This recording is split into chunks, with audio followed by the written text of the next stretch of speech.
oli ehtinyt kuolla. Se kuoli huume yliannostukseen. Veti paskaa liian paljon suoneen. Ei pystynyt oma mies auttaa, kaikkea yritti mutta ihan turhaan. Ville kuuli kun isä alkoi itkee. Tiesi heti että joku mennyt pieleen. Ville näki isä silmistä tuskaa. Auttakaa! Ville alkoi huutaa. Ambulanssi tuli hetken päästä ja vei äitin pois Villen elämästä. Rakas äiti, mulla sua ikävää. Rakas äiti, miksi sun piti lähteä? Rakas äiti, sä läit mutta minne?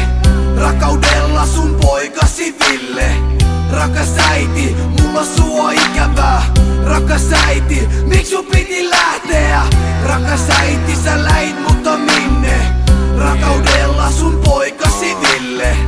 Ville juoksi tänään koulusta kotiin. Itki samalla koska paha mieli oli. Ville meni sama tien oma huoneeseen. Itki ja itki oma vuoteeseen. Isän pitäis olla kotona tänään. Ville huuteli mutta isä missä nää. Joten Ville soitti se kännykään. Ei vastannut. Ville tiesi että joku on vikana. Miks taas kaikki on pilalla? Tuntematon numero Villelle soittaa. Sairaalasta hyvää päivää. Isäsi ja kolari, tulisitko käymään täällä? Rakas äiti, mulla sua ikävää.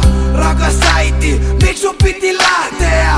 Rakas äiti, sä läit mutta minne? Rakaudella sun poikasi Ville. Rakas äiti, mulla sua ikävää.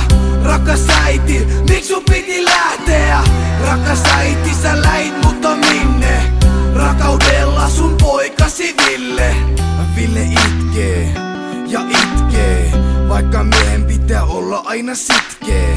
Ville juoksee ja ajattelee isää. Nopettaa juoksu ja menee sairaalan sisään. Näkee isän se lepäsängyssä. Se kuiskaa isälle, mä olen nyt tässä. Isä herää ja kato oma poikaa. Se sanoo, rakkaus voittaa. Isä kertoi mitä oli käynyt. Oli nukatannut ja tolppaan mennyt. Matkalla koti Ville puhui Jumalalle. Kiitos isä on tärkeä mulle.